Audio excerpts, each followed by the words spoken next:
Assalamualaikum warahmatullahi wabarakatuh. Selamat pagi, salam sejahtera untuk kita semua. Om Swastiastu, Namo Buddhaya, salam kebajikan. Kami dari tim formulasi siap mengikuti lomba Sudirman Science Competition.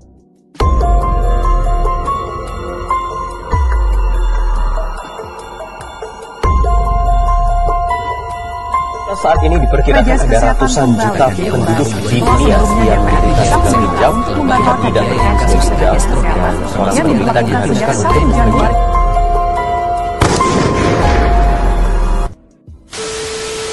Penyakit ginjal kronis atau PGK semakin bertambah setiap tahunnya.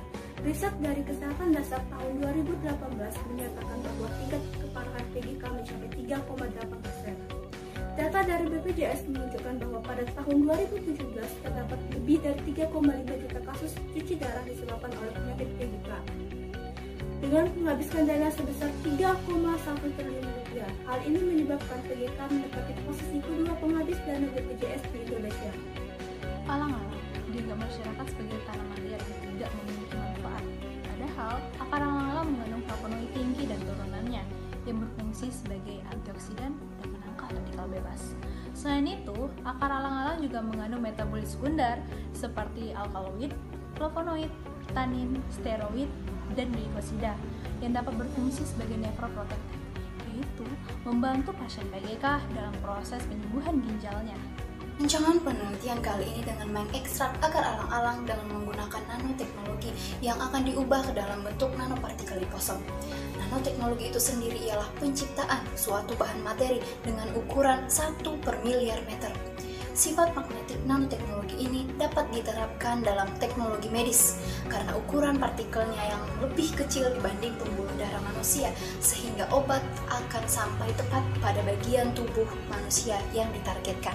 Berdasarkan latar belakang tersebut, dengan bangga kami mempersembahkan judul karya tulis kami, Formulasi Liposom Ekstrak Akar Alang-alang sebagai inovasi nanoteknologi Untuk memperbaiki fungsi ginjal yang diinduksi gentamisin. Metode penelitian yang dilakukan berupa studi pustaka. Penulis mengumpulkan informasi dari perpustakaan buku, jurnal, majalah, serta hasil-hasil penelitian seperti tesis. Uji karakteristik. Uji karakteristik yang dilakukan berupa uji karakteristik bentuk, ukuran, hasil penjarapan, dan zeta potensial. Dokumentasi. Dokumentasi dalam bentuk tulisan, gambar. Penelitian ini dilaksanakan di Universitas Sriwijaya Laboratorium Farmasi pada tanggal 23 Januari hingga 9 Maret 2020. Penelitian ini memanfaatkan alat berupa alat yang digunakan untuk ekstraksi, alat yang digunakan untuk pembuatan liposom, dan alat yang digunakan pada saat uji untuk cheat. Kemudian, bahan yang digunakan berupa bahan untuk ekstraksi dan bahan yang digunakan untuk formulasi liposom. Pada saat proses pembuatan, kita memanfaatkan 2 kali percobaan, yaitu pertama adalah untuk membuat formulasi ekstrak dan yang kedua adalah untuk membuat formulasi liposom. Pada saat pembuatan ekstrak, kita melalui proses yang pertama adalah filtrasi, ekstraksi, dan evaporasi untuk mendapatkan flavonoid murni. Selanjutnya adalah kita membuat formulasi liposom, yaitu 10 mg dari ekstrak akar alang-alang ditambahkan dengan lipid, yaitu yang terdiri atas fosfat dan kolesterol. Selanjutnya, larutan lipid itu diuapkan dengan rotary evaporator pada suhu 30 derajat Celcius. Lapisan lipid akan terbentuk dan dihidrasi dengan larutan penyangga fosfat pH 7,4 sebanyak 7 ml untuk mendapatkan liposom vesicle multilamellar. Kemudian kita akan melakukan disonifikasi selama 15 menit untuk menghomogenkan ukuran.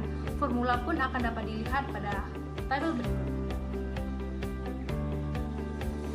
Bahan penginduksi yang digunakan kali ini ialah gentamisin. Kemudian dilakukan pemeriksaan senyawa identifikasi flavonoid. Dilakukan percobaan yaitu sebanyak 10 gram sampel ditambahkan dengan 100 ml air yang sudah dididihkan. Kemudian akan diambil 5 ml filtrat, lalu ditambahkan 0,1 gram serbuk magnesium, ditambahkan 1 ml asam klorida pekat, ditambahkan 2 ml amil alkohol. Setelah dilakukan percobaan ini, didapatkan hasilnya bahwa pada lapisan amil alkohol terjadi perubahan warna, yaitu perubahan warna merah. Ini membuktikan bahwa senyawa positif flavonoid. Kemudian pada hewan ujinya yaitu tikus jantan dengan rentang usia 2-3 bulan dengan bobot 180-220 gram. Kemudian pada rancangan percobaannya digunakan 24 ekor tikus yang secara acak dibagi ke dalam 5 kelompok percobaan, yaitu pada kelompok kontrol negatifnya diberikan perlakuan gentamisin 100 mg per kg BB dan ditambahkan dengan Aquades. Kemudian pada kontrol positifnya diberikan perlakuan gentamisin 100 mg per kg BB dan ditambahkan dengan ekstrak akar alang-alang. Kemudian pada kelompok percobaan pertama yaitu diberikan gentamisin 100 mg per kg BB dengan FK1. Kemudian pada kelompok 2 diberikan gentamisin 200 mg per kg BB dengan tambahan FK1 juga. Kemudian pada kelompok 3 juga diberikan gentamisin 300 mg per kg BB dengan FK1. Mengapa kami menggunakan FK1? Karena pada FK1 sediaannya lebih baik. Penetapan kadar urin dalam darah menggunakan alat clinical chemistry analyzer pada gelombang 580 nanometer. Dilihat dari tabel bahwa prosedur penetapan kadar urin dalam darah menggunakan sampel berupa reagen R1A dan reagen R2. Dengan cara mengikat sebanyak 10 ml sampel ditambahkan 1000 ml reagen R1A.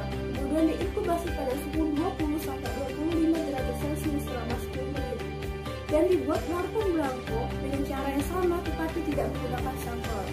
Lalu dihubungkan dengan pipa selang kecil yang telah tersambung ke alat dan ditekan tombol penghisap dan ditunggu sampai hasil penetapan kadar urin darah keluar. Berdasarkan hasil percobaan, akar alang-alang positif mengandung flavonoid yang dibuktikan dengan perubahan warna menjadi kuning jingga. Kemudian pada saat evaluasi dengan SEM atau scanning elektron mikroskop, hasilnya membuktikan bahwa benar liposom akar alang-alang memiliki morfologi bulat seperti bola. Kemudian hasil uji karakteristik liposom. Yang pertama yaitu ukuran partikelnya. Ukuran partikel diukur menggunakan particle size analyzer atau PSA, yaitu didapatkan ukuran partikel yang lebih kecil dengan efisiensi penjerapan yang tinggi. Kemudian ada bentuk partikelnya. Untuk morfologi karakteristik ini dievaluasi menggunakan transmission electron microscopy atau SEM yang didapatkan morfologi ukurannya beragam, yaitu ada 100 mikrometer, 200 mikrometer, dan 250 mikrometer. Semakin kecil ukuran mikrometernya, maka dipastikan akan semakin baik penjerapannya. Kemudian ada efisiensi penjerapan yang dievaluasi menggunakan membran selofan. Didapatkan efisiensi penjerapan ekstrak akar alang-alang yaitu 63,80%, sedangkan pada liposom 85%. Sehingga dapat disimpulkan efisiensi penjerapan liposom lebih besar. Ini membuktikan bahwa liposom mempunyai penjerapan yang lebih baik dibanding dengan penjerapan ekstrak akar alang-alang. Mikroskopis ginjal. Terlihat dari tabel bahwa kontrol positif dosis 1, 2, 3 dan ekstrak akar alang-alang menunjukkan bahwa warna ginjal merah kecoklatan dengan permukaan licin. Hal ini menandakan ginjal dalam keadaan normal. Hal tersebut juga menunjukkan bahwa pada dosis tersebut dapat memperbaiki fungsi ginjal aktivitas liposom. Dilihat dari tabel bahwa perlakuan kelompok dosis 1 menunjukkan penurunan kadar kreatinin dan urin darah paling besar. Hal ini membuktikan bahwa sediaan liposom pada dosis 100 mg per kilogram berat badan berpotensi memperbaiki fungsi ginjal tikus dibandingkan dengan kontrol negatif positif ekstrak akar alang-alang dosis 2 dan dosis 3. Dari penyampaian materi yang sudah kami jelaskan, ada beberapa kesimpulan yang dapat diambil. Yang pertama yaitu sediaan nanopartikel akar alang-alang yang mengandung flavonoid baik untuk ginjal. 2. Sediaan liposom akar alang-alang memberikan efek terhadap perbaikan fungsi ginjal yang diinduksi oleh gentamisin. Dilihat dari penurunan kadar kreatinin dan urin dalam darah, serta perubahan pada mikroskopis ginjal. Formulasi liposom ekstrak akar alang-alang mampu memperbaiki fungsi ginjal, terutama pada dosis 100 mg per kg. Baiklah, sekian presentasi dari kami. Kurang dan lebihnya kami mohon maaf. Selamat sore dan selamat menjalankan aktivitas.